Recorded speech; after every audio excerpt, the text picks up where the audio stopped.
What's going on, crypto cousins? It's your Bitcoin baby daddy here with another episode of Crypto and Culture. All right, so today we're going to be talking about some yield farm mining, some DeFi stuff, and a little conspiracy theory kind of stuff I got going on in my head. So if you like that, go ahead, hit the like button, hit the subscribe button if you're new here, and let's get into it. You know what it is. Yeah.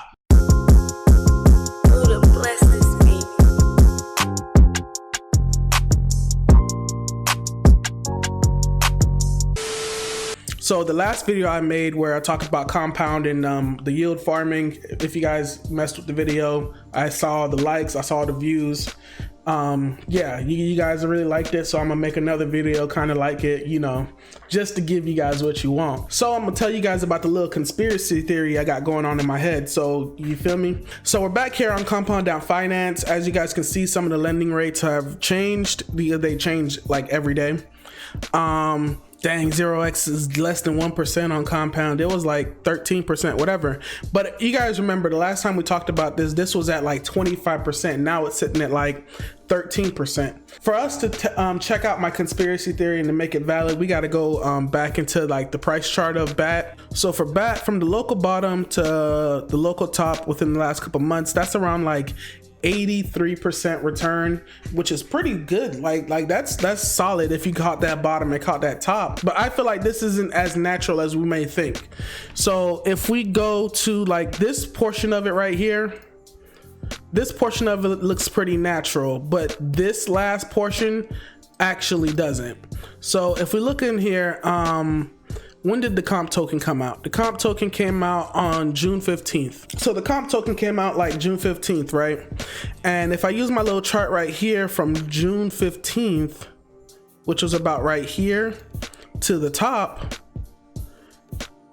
Now we just said it was about like 80%, 83% run, and half of that run actually came within the last 13 days, within the days that the comp token came out. So of course we know that the comp token and the interest rate actually helped boost this come up, which makes sense. I get it. That's pretty obvious, Mackenzie. There ain't no conspiracy theory there.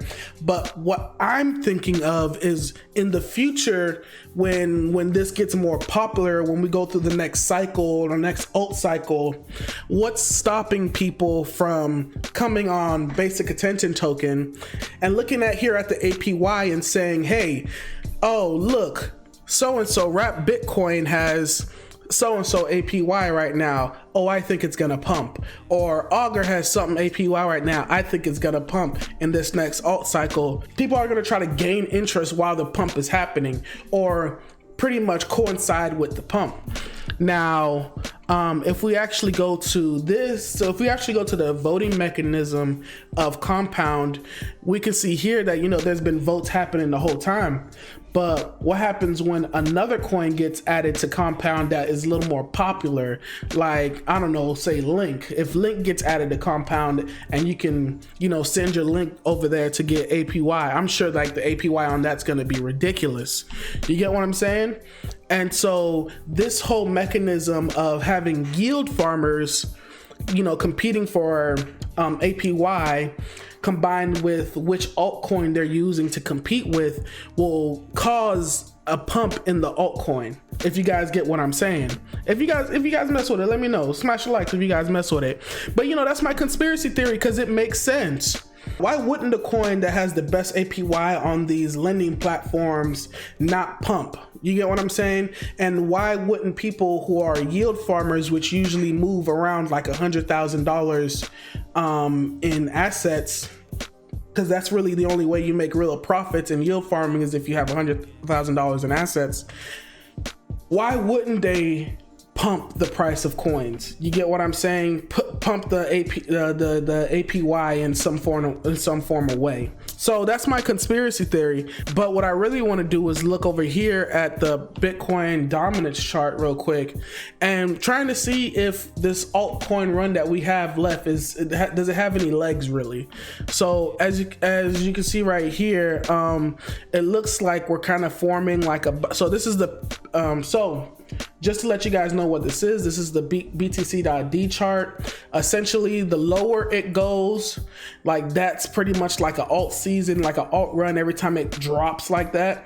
But then as the higher it goes, the more money is being accumulated in BTC and being taken out of alts.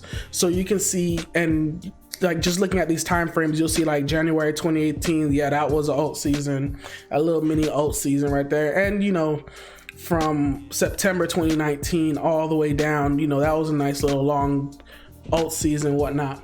So right now it's looking like we're making like a local bottom in a sense of this chart and looking to go higher. So that means more money going back into BTC. So it's kind of making me feel like this alt run's pretty much done.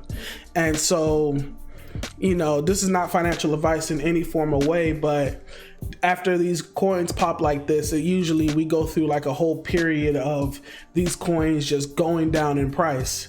And you can look back at some of these coins and see that. So, you know, take profits where you can. And yeah, but that's pretty much my theory of like how yield farmers are gonna pump the price of coins when they get listed on these decentralized lending platforms.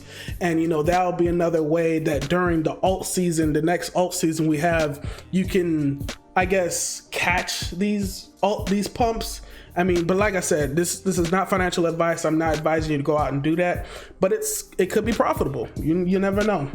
But if you like this content, guys, if you like my little conspiracy theory, if you don't understand what I'm even talking about, let me know in the comments below. But anyways, if I haven't done enough shilling a bat, I definitely have a link below this video. If you don't have the Brave browser, go ahead and download it. It's pretty solid. I ain't having no issues with it except for like maybe some DeFi apps, but check it out. It might be something for you. Other than that, check me out next time. Take it easy. Peace.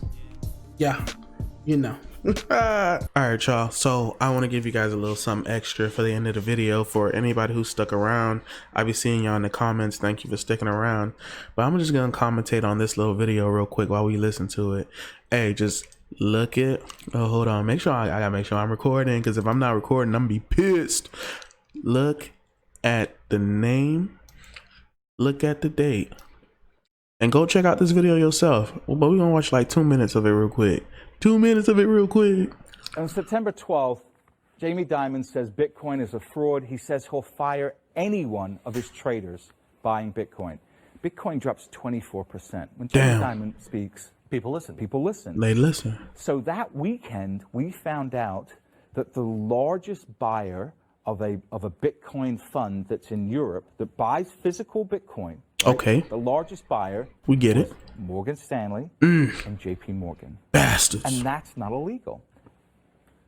He Bastards. says fraud. Says he'll fire anyone that buys it. Yes. And at the same time, his company is buying it. His company is buying it. So it's just, I mean, so unethical. I've seen this video so many times. So irresponsible. In January 2024, so unethical. Price is already down. Calls Bitcoin a bubble. Says Bitcoin is the worst, the worst investment in the world. Don't buy Bitcoin. Don't buy Bitcoin. Basically throws gasoline on the fire. Yeah. As they do, rich buddies, so the gang. Here, it drops 44%. Ouch. And then here in April, 2 months later, guess what we find out? Yeah. His $26 billion family office has approval to buy cryptocurrency. Right. And we only knew about it publicly. Right. Here. And I this is felt the kind these. of thing that George Soros is famous for this, talking the sterling down. Felt and these. What did he do? He stole the pensions of all the little people. Yeah, made $1 billion. Yeah. Made $1 billion. Okay. So then here now, Goldman Sachs. This, again, February 7th, most cryptocurrencies will crash to zero. Now, I remember when they said this in February, and I had, through my network, I knew that Goldman Sachs was setting up a crypto trading desk. Absolutely knew they were setting up a crypto trading desk. And I remember you telling me that. Right. And then, of course, they were denying it. No, we're not. No, we're not. No, we're not. Yep. Price falls down 27%. And then what do we find out? We find out here, they say BTC 0. And then we find out just before May, new trading desk. Not only that, they put $400 million to buy a cryptocurrency trading platform. Okay, so February 7th, Oh, it's all going to zero. May, oh, we just spent 400 million just on a flyer. Can I say it, guys? Can I say it? Can I say it? I'm stacking up. I'm stacking up. Forget these boys, bro. I'm stacking up. And if you stacking up, stay here. Stay locked right here, because we ain't going nowhere. Let's go.